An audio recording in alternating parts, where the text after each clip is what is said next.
Hi, welcome back to my channel. ඔන්න මේ video එක නම් මගේ දුවගේ කොන්සර්ට් දවස ගත්තු එක. ඒ කියන්නේ දෙසැම්බර් 5 වෙනිදා. ඉතින් අපි යනවා ටවර් හෝල් එකට. ඉතින් ඒ තමයි බබාගේ කොන්සර්ට් එක තියෙන්නේ. ඉතින් මම හිතුවා පොඩ්ඩක් පරක් වෙලා ඇති කියලා. ඊට පස්සේ හස්බන්ඩ් කිව්වා එනං හයිවේ එකෙන්ම යමු කියලා. ඉතින් සඩුන් ගුඩුන් දාලා අපි හයිවේ එකේ යනවා. මගේ චූටි දෝනිය හරිම ලස්සනයිනේ. එයා කොහොමත් ලස්සනයි. එයා බ්ලසඩ්. ඉතින් මට හරිම සතුටුයි ළමයි. මොකද මගේ දුවගේ පළවෙනි කොන්සර්ට් එක මේක. ඉතින් මේ හරිම සතුටින් මම යාව අරගෙන යන්නේ. ඉතින් අපේ ගෙදර කට්ටියටයි හස්බන්ඩ්ගේ අම්මා තාත්තටයි එන්න බැරි වුණා. හස්බන්ඩ්ගේ තාත්තා මේ වෙලාවේදී හොස්පිටල් එකේ ඇඩ්මිට් වෙලා ඉන්නවා සහ අපේ ගෙදර කට්ටියටත් මේ නංගිගේ සර්ජරි එකක් තිබ්බ නිසා එන්න බැරි වුණා. ඉතින් ළමයි මගේ චූටි මැනිකව මම දැන් මේ කාසල් ක්‍රාෆ්ට් එකට ඇත්තටම මාරම හොඳම ස්කූල් එක. ඒ ප්‍රින්සිපල්ස් ටීචර් මාරම හොඳයි. ඇත්තටම ගොඩාක් හොඳයි. මොකද ස්ටඩීස් පැත්තෙන් බැලුවොත් එයාලගේ එන්ටර්ටේන්මන්ට් පැත්ත බැලුවොත් හැම දෙයකින්ම එයාලා 1 by 1 හැම දෙයකින්ම හොඳටම කරනවා. ඇත්තටම මට මාරම සැටිස් බබාව ඒ දාපු එකට. මොකද මම බබාව කලින් දැම්මේ ස්පාකල් ඩොට්ස් ඉන්ටර්නැෂනල්. ඒකත් ගොඩාක් හොඳ ස්කෝලයක්. ඉතින් ඒක පොඩක් මේ පොඩි එයාලගේ ඉෂුස් නිසා එක ක්ලෝස් කරා. ඊට පස්සේ මම මේකට ඉතින් එක්ස්චේන්ජ් කරා ගොඩාක් ස්කූල් ආයේ ඔයලා මේකට තමයි ඉතින් බබාව දාන්න පුළුවන් උනේ. හැබැයි මම මාර විදියට සතුටු වෙනවා බබා මේකට දාගත්තු එකගෙන. හැමදේම මාරම ලස්සනට එයාලා ප්ලෑන් කරලා තිබ්බා මේ කොන්සර්ට් එකේ. මම දන්නේ ඒ ටීචර්ස්ලාට සහ ඒ ප්‍රින්සිපල්ට වයිස් ප්‍රින්සිපල්ට හැම දෙයකම මාරම ඉවසිල්ලක් තියෙන්නේ. මම බය නැතුව මේ ස්කූල් එක මම ප්‍රොමෝෂන් නෙවෙයි කරන්නේ ළමයි. බය නැතුව මගේ ළමයා ඒ ඉගෙන ගන්න නිසා මම ඇත්තටම බය නැතුව 100% රෙකමන්ඩ් කරනවා ඔයාලගේ බබාලවත් දානවා නම් හොඳයි කියලා. මොකද ඒ තරම් හොඳම ස්කූල් එක. සාමාන්‍යයෙන් මගේ කලින් වීඩියෝස් වල මගේ දුවගෙන කියලා තියෙනවා ආදිරා හරිම සෙල් ලංකාර ළමයෙක්. ඉතින් එයා හැමදේම ඉතින් අපේ ගෙදර කට්ටියත් එක්ක විතරයි. ඉතින් මෙයාට ඉතින් මේ ස්කූල් එකට ආවම එයා හරිම සෝෂල් වුණා. ඇත්තටම ස්කූල් එකට ගියාට පස්සේ තමයි එයා එච්චරම සෝෂල් වුණේ. ඊට කලින් කට්ටියව දකිද්දී එයා හරියට අඬනවා, කාත් එක්කවත් එකතු වෙන්නේ ඒම ඉෂුස් තිබුණා. මොකද එයා තනියම කොවිඩ් දවස්වල ඉපදිලා තනියෙන් ඇදුනා. ඩුබායි ගිහලා එයා තනියෙන් හිටියා. ඉතින් අපි ආයේ ලංකාවට ආවට පස්සේ එයා ඉතින් අපේ ගෙදර කට්ටියත් එක්කමයි එයා වැඩි කට්ටියත් එක්ක ඇත්තටම මූ වෙන්නේ මගේ ගෙදර ආයත් එක්ක විතරයි එයා සම්පූර්ණයෙන්ම මූ වෙන්නේ. එතකොට එයාව ස්කූල් දැම්මන් පස්සේ එයාට හොඳම යාළුවෙක් හම්බුණා ලිලි. ඉතින් මේ වෙලාවදී මගේ ලිලි මැනිකවත් මතක් කරන්න ඕනේ. එයාගේ හොඳම යාළුවා. ඉතින් එයා ස්පාකල් ඩොට්ස් එකේ ඉන්නම්ම මේ ස්කූල් එකට මෝ වෙලා ආවා. ඉතින් මං හැමදාම ඉතින් මගේ ජේසුට ප්‍රේ කරනවා එයාලගේ ෆ්‍රෙන්ඩ්ෂිප් එක හැමදාම ඔය විදියට තියෙන්න ඕනේ. මොකද මෙයාලගේ ෆ්‍රෙන්ඩ්ෂිප් එක නිසා මට ලස්සන බොන්ඩ් එකක් ඇති වුණා. ඒ අක්කිව එයා මගෙන්ම සහෝදරයක් වගේ හරිම හොඳ අක්කි කෙනෙක්. ඉතින් මම කොතනක හරි මම මේ මොකක් හරි කල්පනා කරොත් එයාට අග්ගාලා මට කතා කරනවා. ඉතින් ඔයාලා දන්නවා ළමයි මමත් සාමාන්‍යයෙන් හැමෝත් එක්කම කතා බහ කරන කෙනෙක් නෙවෙයි. ඒ වුණාට මම එයාත් එක්ක කතා කරනවා. මට යාළුවෝ ගොඩක් නැහැනේ. ඉතින් ඔයාලා මගේ වීඩියෝස් දැක්කම දකිනවා. ඉතින් මට හොඳම යාළුවෙක් කියලා ඉන්නේ මගේ නෑනා. ඉතින් තිලා තමයි. ඉතින් මම දේවල් කියනවා නම් එයාත් එක්ක තමයි හැමදේම කියන්නේ. ඉතින් ඉතින් මට මේ අක්කිව හම්බුණා. හරිම හොඳ අක්කි කෙනෙක්. ඉතින් ළමයි මේ ටීචර්ස්ලාගේ ඩෙඩිකේෂන් ගැන කියන්න ගියොත් 100% best. ඇත්තටම ඒ ටීචර්ස්ලා හැමෝම මාරම විදියට ඉවසිල්ලක් තියෙන ළමයි හැන්ඩල් කරනවා කියන්නේ පේරන්ට්ස්ලා හැටියට අපි දන්නවා. ඉතින් ටීචර්ස්ලා ඒක එක එක්කෙනාව එක විදියට බලන්නේ නැතුව හැම ළමයිම එකම විදියට බලන්න පුළුවන් මට්ටමේ ස්කූල් එක තියෙන්නේ. ඇත්තටම මාරම හොඳයි. පේරන්ට්ස්ලාටත් හරි සපෝටිව් ටීචර්ස්ලා. ඕනෑම වෙලාවක මං ආදිරාගේ ක්ලාස් ටීචර්ට කතා කරොත් හරි ටීචර් මේම තමයි අම්මි කියලා හැමදේම 1 by 1 එයා එක්ස්ප්ලেইন කරනවා. හරිම හොඳයි. ඉතින් බබත් දැන් හරිම ආදරේ ටීචර් එක්ක. ළමයි කියන්නේ මේ වෙලාවකට සැටර්ඩේ සන්ඩේ ආවමත් බබා ආනවා එයාගේ නදුනි ටීචර් ගාව යන්න ඕනේ සහ යුවනි මිස් ගාව යන්න ඕනේ කියලා. එතකොට මේ එයා කලින් LKG හිටියේ. ඉතින් ඔයාලා දකින්න ඇති බබාගේ වීඩියෝස් වල බබා චූටි කියලා. ඇත්තටම බබා චූටි නෑ. එයා ඉන්නේ එයාට වඩා ලොකු අයත් එක්ක. මොකද බබා ඩබල් ප්‍රොමෝෂන් අරන් මේ ගිය නිසා. ඉතින් ඒක තමයි ඇත්තම හේතුව. මේ එයා දැන් ඉන්න ඕනේ ක්ලාස් එකේ නෙවෙයි. බබා දැන් ඉන්නේ දැන් ලොකු අයත් එක්ක ඉන්නේ. ඉතින් ඒ ඉඳා මෙයා තාම ඉතින් චූටි. මෙයා හරිනම් ඉන්න ඕනේ මෙයාගේ යාළුවා ලිලිගේ ක්ලාස් එකේ. මේ ඒ වුණාට ඉතින් මෙයාට ප්‍රොමෝෂන් එකක් දීලා දැන් ඉස්සරහට ඉතින් මෙයා මේක කරා. ඇත්තටම ඉතින් ප්‍රින්සිපල් ඒක දන්නවා. මම හරි බයෙන් හිටියේ බබා ඩබල් ප්‍රොමෝෂන් යනවා කියලා. ප්‍රින්සිපල් කිව්වා කිසි දෙයකට බය වෙන්න එපා. එයාව අපි මූව් කරලා දෙන්නම් කියලා. මොකද එයා විතරයි එයයි තව දෙන්න විතරයි එයාගේ ක්ලාස් එකෙන් ගියේ. ඉතින් මේ මම අමාරු විදියට බයෙන් හිටියේ. මම විතරක් නෙවෙයි අපේ ගෙදර අය හස්බන්ඩ්. ඒ වුණාට ඇත්තටම මට ඒ බය නෑ. මට සතුටුයි. එයාට වඩා ලොකු අයත් එක්ක එයා ඒ ස්ටෑන්ඩඩ් එක ඉන්නවා කියන එක සතුටුයි. ස්කූල් එකේ හැමදේම කොන්සර්ට් එක ගැන වචනයක්වත් අඩුපාඩුවක් කියන්නේ නෑ. මංජිත් අයියව ගෙන්නුවා. ඉතින් එයා හරිම ලස්සන සින්දුවක් අපිට කියලා පෙන්නුවා. බබාලාගේ ඩාන්සින් වයිස් හරි හැමදේම මාරම හොඳ විදියට ඒ ළමයි මාරම ලස්සනට. ඉතින් මම හිතුවේ නෑ පොඩි අයට මෙච්චර ඉතින් පුළුවන් කියලා. එයාලා හැමදේම මතක තියාගෙන මට මගේ දුව වෙලාවකට දකිද්දි මාර සතුටක් දැනුනේ.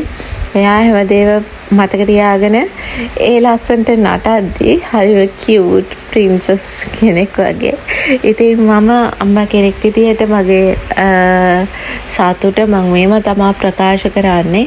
මොකද මං හොඳම ස්කූල් එකට මායි හස්බන්ඩ්නුයි අපිට ගොඩක් සල්ලි තියෙන්න ඕනේ නෑ ළමයි. ජීවිතේ ගත කරන්න ගොඩාක්ම සල්ලි තියෙන්න ඕනේ නෑ හැමදේම. ඉතින් අපි ටික හොයා ගන්න ඕනේ. ටික හොයා ගන්නවා. ඒ වුණාට අපේ බබාලාට හොඳම දේවල් මොකක්ද කියලා හොයලා දෙන්න ඕනේ. මම ඒ අතින් හරිම සතුටු වෙනවා. මම උනතර හස්බන්ඩ් උනතරේ ඒ හොඳම දේ අමාරුවෙන් හරි කටක් කාලා හරි අපි තීරණේ අරන් තියන්නේ. මට ඉන්නේ එක දරුවෙක් නම් එයාට හැම දේම ඒ කියන්නේ හොඳින් එයාගේ এডুকেෂන් පැත්තේ හරි එයාට ලැබෙන්න ඕන හැම පාසුකම්ම අපි ලබා දෙනවා කියන එක. ඒක ඇත්තටම ඉතින් මගේ ගෙදර අයත් දෙන ලොකුම මේ සප් එක ළමයි. ආදිරා කියන්නේ හරිම වාසනාවන්ත ළමයෙක්. හරිම ගොඩක් වාසනාවන්ත ළමයෙක්. හේතුව තමයි එයාට ඉතින් ඉන්න මාමලා දෙන්න, ඉතින් පුංචිලා 3 දෙනා බාප්පලා දෙන්නයි. දැන් ඉතින් බාප්පලා දෙන්න තමයි. ඉතින් හරිම ආදරේ මේ එයා මොනවද ඉල්ලන්නේ ඒ දේ කොහමරි ඉතින් එයාලා කරනවා. ඒ කියන්නේ එයාව නරක කරන පැත්තෙන් නෙවෙයි මම කියන්නේ. නෑ ළමෙක් වුණාම යාස දේවල් දෙන්න ඕනේ. එතකොට එයා අපි වෙනුවෙන් දැන් මට බය නෑ. මගේ දුව මම ආස දේවල් එයාට දෙනවා. එයා ආස දේවල් මම එයාට දෙනවා. සහ එයාත් අපිට එයා ඉගෙනගෙන හොඳට දේවල් කරගෙන ඉන්න එකගෙන ඊටවම හරිම සතුටුයි. ඉතින් මගේ චූටි මෑණික නම් මේ ෂොයි ඇත්තටම මට මාර සතුටුයි අම්මා කෙනෙක් විදියට මොකද ඒ තරම් සතුටුයි ළමයි මම දන්නේ කොහොමද මේක එක්ස්ප්‍රස් කරන්නේ කියන එක ඔයාලා ඉතින් ඔයාලා බලන්න කාසල් ක්‍රාෆ්ට් එකේ ඉන්න හැම පේරන්ට්ස්ලාම ඒ ස්කූල් එක ගැන 100% නෙවෙයි 200% රෙකමන්ඩ් කරනවා ඇති ඒ තරම් හොඳ ස්කූල්. අතරම එතන ඉන්න මේ ප්‍රින්සිපල් ක්‍රිෂාන්තිනි වයිස් ප්‍රින්සිපල් ශාලිනී ඉතින් ක්ලාස් ටීචර්ස් හැමෝම මාරම හොඳයි. හරිම හොඳයි. කොයි වෙලාවදී අපිව දැක්කොත් හරි ඒ ටීචර්ස්ලා එයාලගේ ස්ට්‍රෙස්ෆුල් එක පෙන්වන්න නැතුව ළමයි එක්ක ඉන්නවා කියන්නේ ලොකුම මේ යුද්ධයක් වගේ. ඉතින් ඒ ළමයි දෙන ප්‍රෙෂර් එක පොඩි අයනේ. ඉතින් එයාලා දන්නේ නැහනේ. ඉතින් ඒක ඔක්කොම ඉතින් කරගෙන ඒත් පේරන්ට්ස්ලා යද්දී ටීචර්ස්ලා හරි ඉනා වෙලා බබාලාව ගෙනල්ලා අපිට බාර දෙන එකේ නම් හැමදේම එයාලා ලස්සනටම කරා. ඉතින් මාරම විදියට එයාලාගේ ඩෙඩිකේෂන් එක මොකක් හරි ඉන්ෆර්මේෂන් නම් අපිට ගෲප් එකක් තියෙනවා ඒකට ටක් ගාලා අප්ඩේට් එක දෙනවා. ප්‍රින්සිපල්ගේ ළමයි හරිම ඩිසිප්ලින්. ඉතින් ඒ ප්‍රින්සිපල් ඒ ස්කූල් එක මෙච්චර උඩට ගෙනාවට එයාට මම විශ් කරනවා. එයා හැමදාමත් මේ ස්කූල් එක ඇස් අ පේරන්ට් කෙනෙක් විදියට මම කියන්නේ එයා හැමදාමත් මේක සතුටින් කරගෙන ඉන්න ඕනේ. එයාට ජීසස්ගේ බ්ලෙසිං එක අනිවාර්යෙන් ලැබෙන්න ඕනේ. හැම ආශිර්වාදයක්ම මේ ස්කූල් එක කරගෙන යන්න එයාට හැමදේම ලස්සනටම ලැබෙන්න ඕනේ. මගේ එකම ආසාව ඒක තමයි. ඉතින් මේ මොකද ඒ ප්‍රින්සිපල් මාරම හොඳයි. ඉතින් එයාගේ හස්බන්ඩ්ගේ සපෝට් එකත් එක්ක මම හිතන්නේ මාර ලස්සනට කරගෙන යනවා ස්කූල් එක. ඉතින් ප්‍රින්සිපල් ඇවිල්ලා කලින් ලයිසියම් එකේ ටීචර් කෙනෙක්. ඉතින් ඒ තමා එයා උගන්නලා දැන් 3 years වෙනවා මේ කාසල් ක්‍රාෆ්ට් එකේ මේ කරගෙන. ඇත්තටම මම බබාව ජනවාරිම මම දාන්න හිටියේ මේකට තමයි. උනාට මට පොඩි බයක් තිබුණා මේන් රෝඩ් එක. ඉතින් බබාලාගේ සේෆ්ටි පැත්ත හරිද කියලා තමයි මම ස්පාකල් එකට දැම්මේ. ඉතින් ඒ ස්කූල් එකත් අඩුපාඩුවක් වචනයක්වත් කියන්න බෑ. ඒක ඇතුළට වෙලා තිබ්බේ ස්පාකල් ඩොට්ස්. ඉතින් අඩුපාඩුවක් කොහොමද කියන්න බෑ. හරිම හොඳ ෆ්‍රෙන්ඩ්ලි ටීචර්ස්ලා හිටියේ. ඒත් මම ආයේ ඉතින් මේකට දැම්මම මට පොඩි මේ බයක් දැනුණා. මම ප්‍රින්සිපල්ට කිව්වා බබාගේ සේෆ්ටි පැත්තෙන් බලමම. එයා කිව්වා කිසිම දෙයකට බය වෙන්න එපා. අද වෙනකන් එයා කියපු වචන අද වෙනකන් එයා රකින්නවා. මං එයාව දකින්නේ හැමදාම ඒ වචන එයා රකින්නවා. එයා මට මේ එක් දෙයක් එක්ස්ප්ලেইন කරන්න ගත්තොත් පැයක් ලොකු වෙලාවක් අරගෙන හැමදේම හිමින් එක්ස්ප්ලেইন කරන ප්‍රින්සිපල් කෙනෙක්. සහ ටීචර්ස්ලා ඉන්නේ මේ පේරන්ට්ස්ලාගේ ඔළුවට යන්න ඕනේ මොකද්ද මෙතන වෙන්නේ කියන එක. ඒ තරම් සපෝටිව් ස්කූල් එකක්. ඉතින් හරිම හොඳයි. ඉතින් මම සතුටු වෙනවා. ඉතින් මගේ චූටි මැනික බලනවනේ එයා මාරම ලස්සනට නටන්නේ. හරි ආසාවෙන් ඉතින් මායි හස්බන්ඩ්ුයි බලාගෙන හිටියා. ඇත්තටම ඉතින් මේ වීඩියෝ එක අපේ ගෙදර කට්ටියයි හස්බන්ඩ්ගේ ගෙදර කට්ටියයි දකිද්දි එයාලා සතුටු වෙයි. ඉතින් අපේ අම්මලායිම දකිද්දි මාරම සතුටු වෙයි. ඉතින් එයාගේ මොකද අපේ ගෙදර කට්ටියගේ ලොකුම මේ මොකද කියන්නේ අර ලව් එක තමයි ආදිරා. පිස්සුවෙන් වගේ ආදරේ ආදිරාට. ඉතින් ඒක ඔයාලා දන්නවා ඇති. එයාලගේ මාමලා පුංචිලා ඉතින් බාප්පලා හරි පිස්සුවෙන් වගේ ආදරේ. හැමදේම ආදිරාගේ ග්‍රෝ අප් එක එයාලා හැම වෙලාවෙම එයාලා මේ ආසාවෙන් බලන් ඉන්නේ. ඉතින් ඇත්තටම එයාලට එන්න බැරි වෙච්ච එක දුකයි. ඒ වුණාට ඉතින් නංගිට පොඩි සර්ජරි එකක් තිබ්බ නිසා තමයි එයාලට එන්න බැරි වුණේ. නැත්නම් හරි ආසාවෙන් හිටියේ අම්මා තාත්තා ඔක්කොමලා එන්න ඕනේ කියලා. ඒත් මම මේ ඉස්සල්ලාම ගෙදරට ආවට පස්සේ කොන්සර්ට් එක ඉවර වෙලා ගෙදරට ආවට පස්සේ මයි නංගිලා නිදාගන්න පරක් වෙලා හරි එයාලා මේ පොඩි වීඩියෝ ක්ලිප් එක තාම ඉතින් ඔක්කොම සම්පූර්ණටම දැක්කේ නෑනේ. මේ වීඩියෝ ක්ලිප් ටික දැකලා තමයි මේ එයාලා නිදාගත්තේ. මොකද එයාලා නිදාගන්න කලින් මාරම සතුටින් නිදාගත්තේ. බබා මෙච්චර දේවල් මතක තියාගෙන කරනවනේ. හරිම ආසයි. බලන්නකෝ එයා චූටි ළඟ පාර ඊට වඩා කරයි. මේව කියලා මාර ආසාවෙන් කතා කරේ.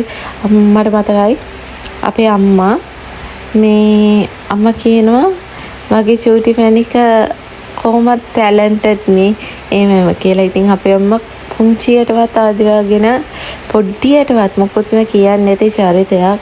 මේ ඒ ඉඳම ආදිරාත් වැඩිපුරම ඉතින් මේ අපේ ගෙදර අයත් එක්කම තමයි මූ වෙන්නේ. මොකද එයා දන්න ලෝකේ අපේ ගෙදර අය තමයි. ඉතින් මේ එයා ඉන්න කැමති, එයා දන්න ලෝකයක් හැමදේම ඉතින් අපේ ගෙදර අයත් එක්ක ඒක හස්බන්ඩ්ුත් දන්නවා හොඳටම. ඉතින් මේ එයා හරි ආසාවෙන් මේ සතුටින් ඉන්න තැනක් තමයි අපේ ගෙදර කියන්නේ. ඉතින් මම කවදා හරි මේ වෙනම ගියොත් හරි අපේ අම්මා කියලා තියෙන එකම දේ තමයි මගේ චූටි මැනිකව මං ගාවට ගෙනල්ලා දාන්න කියන එක. මොකද ඒ තරම් ආදරේ. ඉතින් ඒ හස්බන්ඩ්ුත් අපේ අම්මා ගැන හොඳටම දන්නවා. අම්මා හරිම ආදරේ කියන එක. එයා නුවරට යද්දී එයා මාවයි බබාවයි කොහොමත් අපේ අම්මා ගාව තමයි තියලා යන්නේ. මොකද එයා දන්නවා අපිට මේකට වඩා ආරක්ෂාව තැනක් කොතනවත් නැහැ කියලා. ඉතින් ඒ නිසාම වෙන්න ඇති ආදිරත් ඉතින් හොම ඉතින් තේරුම් අරගෙන ආදරෙන් ඉතින් ගොඩක් ආදරෙන් හැදෙන්න හේතුව ඉතින් මේ ඔයාලා දන්නවා ලංකාවටම වෙච්ච ඩිසාස්ටර් එකක්. ඉතින් ඒ හමාරුම කාලෙදී මං හිතන්නේ මේ අපේ පැතිවල දෙයියන්ගේ පිටින් අපි කාටවත් අනතුරක් නැති වුණාට ළමයි කියන්නේ මගේ හස්බන්ඩ් ගෙලියෝයනේ. ඉතින් ඒ පැත්ත යට වෙච්ච තරමක් ඔයාලා දන්නවා ගම්පල. ඉතින් ඒවා ඉතින් ඔයාලා අමුතුවෙන් මම කියලා දැනගන්න ඕනේ නෑනේ. ඒත් ඉතින් මට හස්බන්ඩ් ගියාට පස්සේ වෙලාවකට මට බයක් දැනුණා මෙයාට කොන්සර්ට් එකට එන්න බැරි වෙයිද, හස්බන්ඩ්ට එන්න බැරි වෙයිද කියලා. සූමගේ හස්බන්ඩ්ව කොහොම හරි ගෙනල්ලා දුන්නට ගොඩාක්ම thank you. ඇත්තටම මම මාරම බයෙන් හිත දුකෙන් මාර මේ ડિප්‍රෙෂන් එකේ හයි ඩිප්‍රෙෂන් එකේ හිටියේ. මට වෙලාවකට ඒ වගේ දවස්වලට තරහත් ගියා. මොකද මේ එයාගේ ෆෝන් එක වැඩ කරන්නේ බබාගේ කොන්සර්ට් එක ළඟ. මට පුළුවන් වුණා එයා නැතුව මට දේවල් කරගන්න තරම් එයා මට අයියක් දීලා තියෙන මගේ හස්බන්ඩ් සහ මගේ අම්මලා. මේ ඊට පස්සේ එයා ආවා. ඉතින් කොහොම හරි එයා ආවා නෑ බබාගේ කොන්සර්ට් එක තියෙනවා ඒක මම බලන්න ඕනේ කියන එක එයා ආවා කොහොම හරි.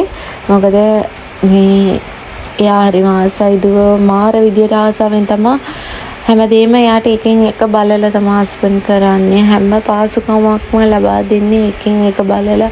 එයා වෙනුවෙන් ලොකු කැපකිරීමක් අපි දෙන්න කරනවා. ඉතින් එහෙම කරලා තමයි ඉතින් බබාගේ ෆස්ට් කොන්සර්ට් එක අපි දෙන්න ආසාවෙන් ගියේ. මම හිතන්නේ ලබන වතාව next year බබාට මේ කොන්සර්ට් එක ඉතින් එයාගේ ග්‍රැජුවේෂන් සෙරමනි එකත් එක්ක තියේ. මොකද අම්පාරෙම ඉතින් ප්‍රෙප් අප් ක්ලාස් එකට ගියාට පස්සේ එයාලා ග්‍රැජුවේෂන් සෙරමනි එකක් තියෙනවා. ඉතින් බබාගේ බබා 2027 වල ස්කූල් යද්දී ඉතින් එයාටත් ග්‍රැජුවේෂන් සෙරමනි එකක් තියෙනවා. පුළුවන් ඉක්මනින් කාලේ යන එක නම් මට පොඩ්ඩක් ඉතින් දුකයි. මොකද හොඳ ස්කෝලයක් මෙයා මිස් කරන එක. ඒ උනාට ඒ ප්‍රින්සිපල් ඒ ටීචර්ස්ලාව මම හැමදාමත් මට පුළුවන් විදියකට මං එයාලට සපෝට් එකක් දෙනවා. බබා මේ එතකොට බබා ඕල් ස්ටුඩන්ට් කෙනෙක් වෙනවානේ. මට පුළුවන් හැම වෙලාවකම මං සපෝට් එක දෙනවා. මොකද හරිම හොඳ ස්කෝලයක්. අය කිසිම දෙයකට බය වෙන්න ඕනේ නැහැ. ඒ තරම් හොඳ ස්කෝලයක්. ළමයි ඔයාලා හිතනවා ඇති මේ ප්‍රයිවට් ස්කූල් වල බොරුවට සල්ලි ගන්නවා. ඒ සල්ලි කඩා ගන්නවා. එහෙමම කියලා. ඒක මම දන්නේ නැහැ ළමයි. මේ දැන් ආදිරාව මම දාලා තියෙන ප්‍රයිවට්ද ගවර්න්මන්ට්ද කියන එක අදාළ නෑ මට. ඒ වුණාට ආදිරාව මම දාලා තියෙන්නේ එයාගේ ඉංග්‍රීසි ඩෙවලොප්මන්ට් එක හොඳට යන්න ඕනේ. එයාගේ ෆියුචර් එක ගැන හැමදේම හිතලා මම මගේ පර්සනල් ඔපිනියන් එක තමයි ප්‍රයිවට් ස්කූල් එක කියලා එක. ඇත්තටම ඉතින් ආදිරාගේ ඉංග්‍රීසි එකත් මාරම හොඳයි. ඉතින් එයාගේ වැඩ කොටස ටික එයා ලස්සනට කර ගන්නවා. එයා දේවල් තේරුම් ගන්නවා. ඉතින් හැමදේම කර ගන්නවා. ඉතින් මේ හිතද්දි ළමයි මෙතන ටීචර්ස්ලා දාන එෆර්ට් එක ප්‍රින්සිපල් දාන එෆර්ට් එක ගොඩාක් වැඩි. ඉතින් සමහර පේරන්ට්ස්ලා හිතනවා ඇති අයියෝ එයාලා බොරුවට සල්ලි කඩා ගන්නවා මේක කඩා ගන්නවා මේක කඩා ගන්නවා කියන එක. මම හිතන්නේ මේ ස්පාකල් මේ කාසල් ක්‍රාෆ්ට් එකේ ඉන්න හැම පේරන්ට්ස්ලාම හරිම ආසාවෙන් ඒ ළමයිව ස්කූල් එකට දාලා තියෙන්නේ. මගේ පර්සනල් ඔපිනියන් එක මොකද අපි හැමෝම මම මේ කොන්සර්ට් එක බලද්දි තමයි ඒක තේරුනේ. එයාලා යන වියදම ගැන හිතන්නේ නැහැ ළමයි. දැන් මම උනතරේ බබාට යන වියදම ගැන කොහොමත් මං හිතන්නේ. ඇත්තටම ඒක මම හස්බන්ඩ් දන්නවා. මොකද මං හැමදේම කරොත් ඇරේ මං කවදාකවත් බබාට කරන වියදමේ මේ ඉගෙන ගන්න කරන වියදමේ මං බලනවා. මේක කියන එක බලනවා. ඒත් එයාගේ ඉගෙනීමට දෙයක් ඕනේ කියලා කිව්වම මං ඒකේ ගාන කොහොමත් මේව කරන්නේ. ඒක කොහොම හරි මං හස්බන්ඩ්ට කියනවා නෑ අපි කරන්න ඕනේ අපේ යුතුයකම කියන එක. ඒ මගේ හස්බන්ඩ් ඊට වඩා නෑ මම කරනවා. ඒ අදිෂ්ඨානය මට තියෙනවා මගේ දරුවා වෙනින් මට කැප වෙන්න මට පුළුවන් කියන එක. ඇත්තටම ඉතින් එහෙම හිතන තාත්තලා මං හිතන්නේ දැන් කාලේ හැටියට පොඩි ස්ට්‍රෙස් එකක් આવතරේ නෑ මට මේක කරන්න බෑ මට මේක අමාරුයි කරන්න එහෙම කියලා කියන තාත්තලා ඉතින් අනන්තවත් ඉන්නවා. ඒත් මං අපේ කට්ටියවයි දැන් සාමාන්‍යයෙන් මං අපේ අයියලාව දකිනවා මේ මගේ හස්බන්ඩ්ව දකිනවා. එයාලා එහෙම නෑ. පුළුවන් තරම් කොච්චර එෆර්ට් එක බබාලා වෙනුවෙන් දෙන්න ඕනද ඒ තරම් එෆර්ට් එකක් දෙනවා. මම සැලියුට් එකක් දානවා මගේ හස්බන්ඩ්ට. ඇත්තටම එයා වෙනුවෙන් මාර මේ ලොකුම කැපකිරීමක් කරන්නේ. ඉතින් මන් දන්නවා එයාට මාන්සි ඒ වගේ. ඉතින් එයා ඉතින් උස්මාත් කරලා ගද්දි කවදාරිය මමයි මගේ හස්බන්ඩ්ුයි හින්දගෙන මං ආඩම්බර වෙනවා. මගේ ආසාව ආදිරා පයිලට් කෙනෙක් කොහොමරි පයිලට් කෙනෙක් කරන්න ඕනේ. ඒක දන්නේ දුවගේ ආසාවට තමයි මං යන්නේ. මගේ ආසාව මං ජේසුට ප්‍රේ කරනවා. මගේ මරියතෝ මීට ප්‍රේ කරනවා. මගේ දුව කවදාරි පයිලට් කෙනෙක් වෙන්න ඕනේ කියලා. ඒක ඉතින් එයාත් කියනවා මම කවදා මම පයිලට් කෙනෙක් වෙන්නේ කියලා. ඉතින් එයා දන්නේ ශ්‍රී ලංකන් එකේදී එමිරේට්ස් එකේද කිව්වම එයා වෙලාවකට එමිරේට්ස් කියනවා. වෙලාවකට ශ්‍රී ලංකන් කියනවා. ඉතින් එයා තාම ඒව දන්නේ නැහැ නේ ළමයි. ඉතින් මම නිකමට මේ ඔප්ෂන් එක ආනවා බබා ශ්‍රී ලංකන් එකේද පයිලට් වෙන්නේ එමිරේට්ස් එකේද පයිලට් වෙන්නේ කියලා. ඉතින් එහෙම තමයි අනිවාර්යෙන් ඔයාලට කාසල් ක්‍රාෆ්ට් එකේ ප්‍රින්සිපල්ගේ දුවගෙන අනන්‍යා ගැන කියන්න ඕනේ. such a talented girl මාරම ෂෝයි. ඉතින් හස්බන්ඩ්ුයි මහයි කාර් එකේදීත් කතා වෙවි ආවේ මාරම talented girl කෙනෙක්. ඇත්තටම මේ ප්‍රින්සිපල් වගේමයි මාර හොඳ විදියට ඒ ළමයාව හදලා තියෙනවා. ඒක දැක්කම මට හරිම සතුටුයි. ඒ වගේ ඩිසිප්ලින් තියෙන ප්‍රින්සිපල් කෙනෙක් ගාව ඒ වගේ හොඳ ටීචර්ස්ලා ගාව බබා ඉගෙන ගන්න එක මට මාර සතුටේ ආඩම්බරයි. ඉතින් හැමදාමත් එයාලා බ්ලෙසිං එකත් එක්ක මේ ස්කූල් එක ලස්සනට කරගෙන යන්න ඕනේ. wish you all the best Castle Craft. ඉතින් ඉස්සරහට ගොඩාක් ඉස්සරහට ඔයාලා ඉහළම තැනකට යන්න ඕනේ. කවදා හරි මේ ලංකාවම දැනගන්න පුළුවන් නමින් ඔයාලා කාසල් ක්‍රාෆ්ට් එකේ ටීචර්ස්ලා මේක කාසල් ක්‍රාෆ්ට් ස්ටුඩන්ට්ස්ලා කියන ආඩම්බරෙන් කියන්න පුළුවන් මට්ටමේ ඔයාලා ඉන්නවා. කවදා හරි ඉතින් මම ප්‍රේ කරන්නම් මුළු හදවතින්ම thank you very much ආදරව මෙච්චර දුරට ගෙනාවට සහ ඉස්සරහට ගේන්න යනවාට මම 100ට 200ක් විශ්වාස කරනවා මගේ දුව කොහොමත් ඔයාලා හොඳ තැනකට අරන් එනවා කියන එක. thank you so much. එන ළමයි තව ලස්සන වීඩියෝ එකකින් අපි meet වෙමු. thank you bye bye. මතක් කරලා මගේ channel එක subscribe කරන්න.